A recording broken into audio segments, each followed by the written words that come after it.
To begin with, Jose Rizal was a Filipino nationalist, writer, and intellectual who became one of the most important figures in the Philippine history and was born in 1861. He is popularly considered a national hero of the Philippines and for his brilliance in multiple fields such as medicine, literature, and the sciences. Through his famous works, Dolimitangere and El Filibusterismo revealed the corruption of the government, helping the Filipinos awaken. Instead of promoting violence, he believed in peaceful reform, education, and unity as the key to achieving freedom. So, with these ideas in mind, Rizal traveled from different countries, specifically Europe, not just to only study but also to gain a deeper understanding of the different cultures and political system and help him broaden his knowledge.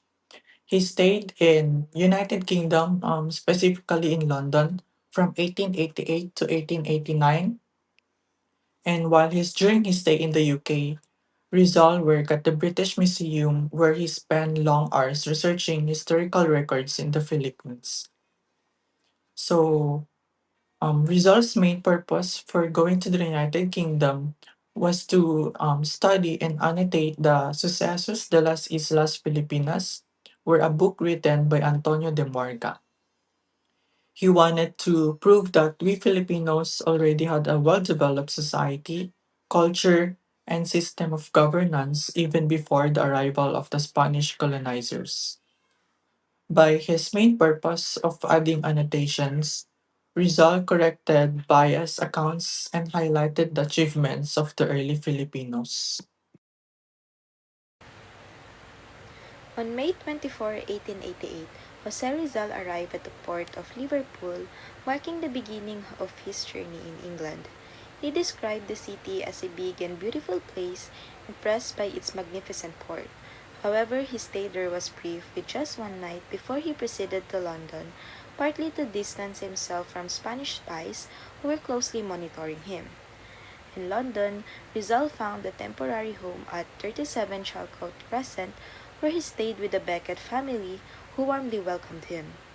Despite living in a foreign land, Rizal remained focused and disciplined. Every morning he went to the British Museum, where he worked on annotating Antonio de Morga's Sucesos de las Islas Filipinas, an important historical work that he aimed to correct and reinterpret from a Filipino perspective. Life in London was not easy for Rizal. He lived frugally and supported himself by tutoring, earning only £2 per week. But even with financial struggles, he remained committed to his studies and his mission for his country. And also, Rizal shared his personal experiences, noting that Sundays in London felt boresome because most establishments were closed, leaving the city unusually quiet. Overall, Rizal's stay in London reflects not only his intellectual dedication, but also his resilience and sacrifices for the Philippines.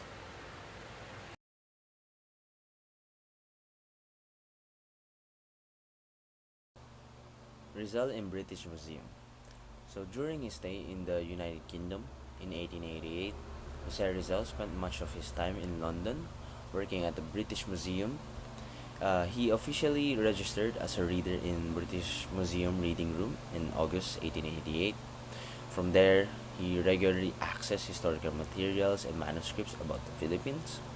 His goal was to study the country's pre-colonial and colonial history using regional and reliable sources.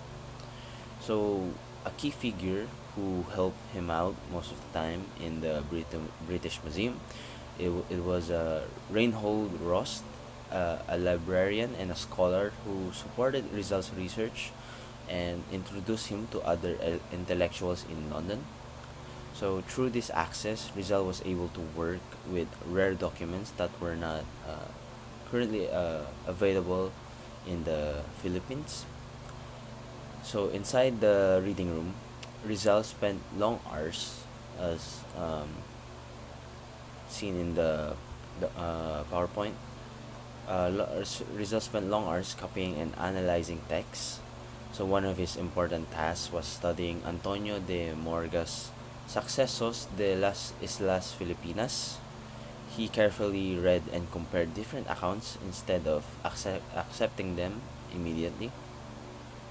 So his research led him to challenge common Spanish colonial writings that describe Filipinos as primitive. Based on what he found, he saw evidence of an organized, advanced early Filipino society. He also worked alongside other European scholars interested in Asian studies.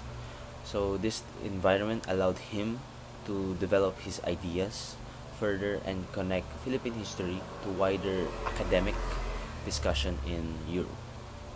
So overall, his time at the British Museum was just not about reading book. It was focused on research period where he used historical evidence to better understand the Philippines and strengthen his argument against biased colonial narratives.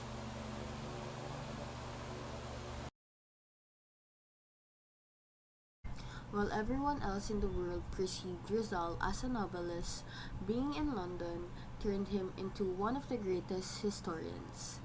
The purpose of Rizal moving to England in May 1888 was quite simple: to find out the truth about our Filipino ancestors.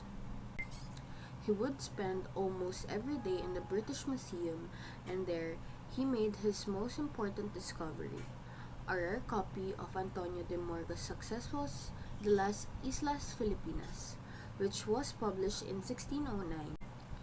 But why is this book very important? It was because, unlike other works written by religious Spanish friars, Morga was a layman and an officer. This book was quite unbiased and can serve well as Rizal's weapon in proving Filipinos as civilized people before the Spaniards came and said otherwise. 2. It dismisses the notion of indolence. Through Rizal's example, we know that any supposed indolence is a result of the oppressive colonial environment and not inherent to the Filipino character. In today's society, this means that rather than blame the Filipinos for their shortcomings, we should examine the barriers to success like infrastructures and educational resources. In reclaiming our pre-colonial history, one lesson from Rizal's stint in London is how to effectively fight against historical revisionism. In an age of misinformation, we can learn from Rizal's painstaking efforts to use primary sources in the British Museum to validate our own history rather than rely on online articles and posts. 2. It dismisses the notion of indolence. Through Rizal's example, we know that any supposed indolence is a result of the oppressive colonial environment and not inherent to the Filipino character. In today's society, this means that rather than blame the Filipinos for their shortcomings, we should examine the barriers to success like infrastructures and educational resources. In reclaiming our pre-colonial history, Rizal didn't just provide a history book, but restored our dignity as well. And now, I will be discussing how Jose Rizal's stay in London influenced his writings, especially Noli Me Tangere and El Filibusterismo. While in London, Rizal experienced a society that valued freedom of speech and open thinking. This helped him reflect more deeply on the condition of the Philippines under Spanish rule. Seeing a more progressive environment widened his perspective and made him more critical of the injustices in his homeland. Another major influence was his work at the British Museum. Rizal spent time studying historical documents about the Philippines. Through his research, he discovered how Filipino history was often misrepresented by Spanish colonizers. This strengthened his understanding of Filipino identity and his desire to correct these false narratives. These experiences clearly shaped his novels. In Noli Me Tangere, Rizal exposed social problems like corruption, abuse of power, and the suffering of Filipinos under colonial rule, with the goal of awakening people's awareness. Meanwhile, El Filipo's Turismo has a darker tone and reflects his growing frustration, showing the harsh consequences of oppression and the need for change. Overall, Rizal's stay in London greatly influenced his thinking and strengthened his voice as a writer. His works became powerful tools in promoting nationalism and inspiring Filipinos to seek reform and freedom. Before we wrap up, let's take a look at why Jose Rizal's time in London still matters. His stay there wasn't just about his own studies. What he did still makes a difference in our country today.